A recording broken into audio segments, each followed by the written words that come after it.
papers. Here it is right here. And this is pretty much all that's left. So let's go ahead and show you the projects.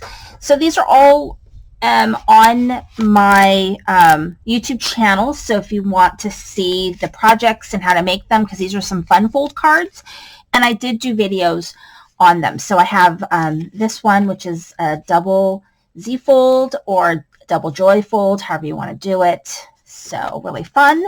So I did 2 of those, and that was really some really fun cards. So I did those 2.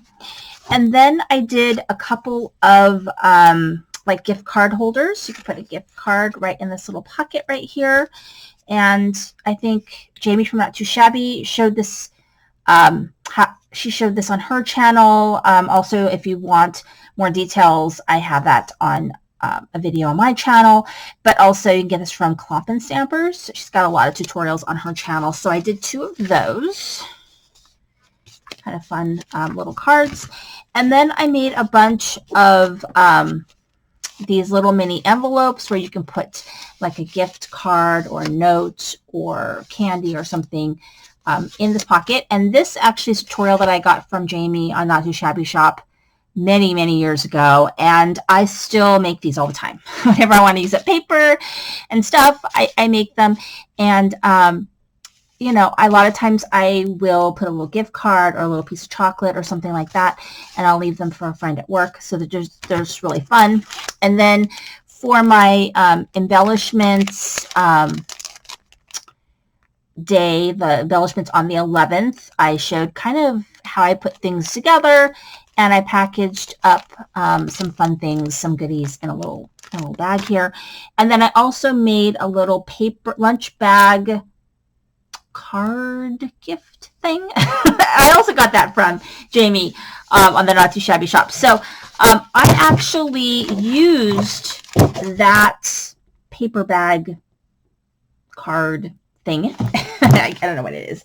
Album, gift card holder thing in a junk journal. So I made a quick and easy junk journal. It's just usually what I like to do is do my binding and then put the paper over it, but I didn't work out that way this time, and actually I don't mind it.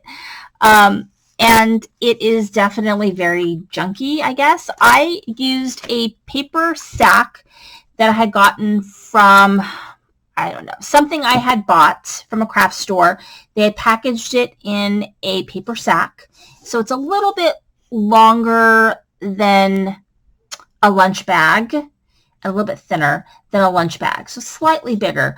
Think about that. And I just folded it over. I kind of did a little bit of scoring, and I use that as my cover. So it's very kind of a loose type of cover. And then put paper on it front and back, and that gave it sort of some support, so it'll hold up.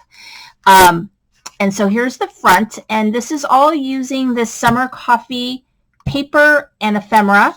Basically, I don't think I used really anything else. I did use some seam binding. So here's what the back looks like. And so here's the seam binding. I'm just going to open it up. And then what I used for the inside pages is I used 2 cards. So if you've ever bought the cards and envelopes from Michael's, they have these like not almost 5x7, I think. Cards and envelopes. I think the cards are, I want to say they're 4 3/4 by 6 1/2. They're not odd size. So I used 2 of those cards because I had them in my stash.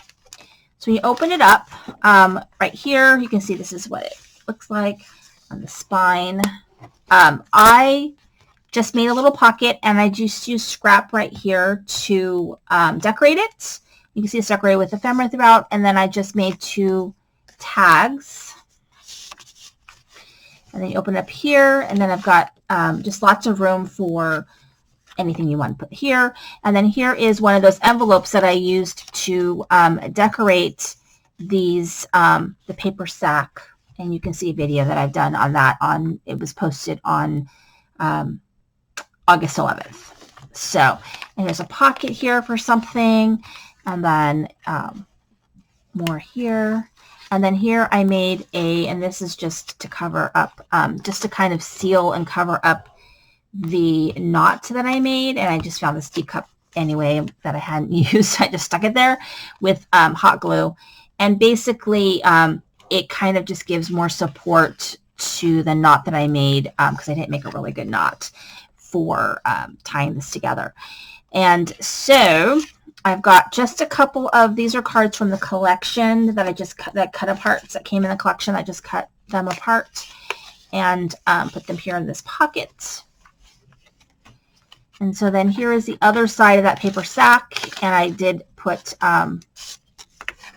one of these coffee cups in here, which then becomes a really great little piece that you could write a note in. And so I made that on the embellishments on the 11th. And then here, this is a mat or a tag, however you want to do it, but also sort of using how to make these little clusters, which is just basically using scrap pieces of paper and ephemera to make a cluster that you can then just throw on a tag or a pocket or whatever that you need to decorate. And so there's that. And then here's the back side. This. So really a fun and really easy project. I basically started working on it last night, and because I'd already made some of I had made that paper bag piece that's going inside of it, it didn't need a whole heck of a lot. So I had done most of it and just finished up the decorating and sewing together the spine this morning, and it was done. So really fun, a great way to use up leftover paper and leftover ephemera is to do that. It is a little trickier with a 6x6 paper pad to, to kind of do it. You have to kind of be creative, but it can be done. So anyway, thank you so much for watching. This is Cindy, Creating with the Heart.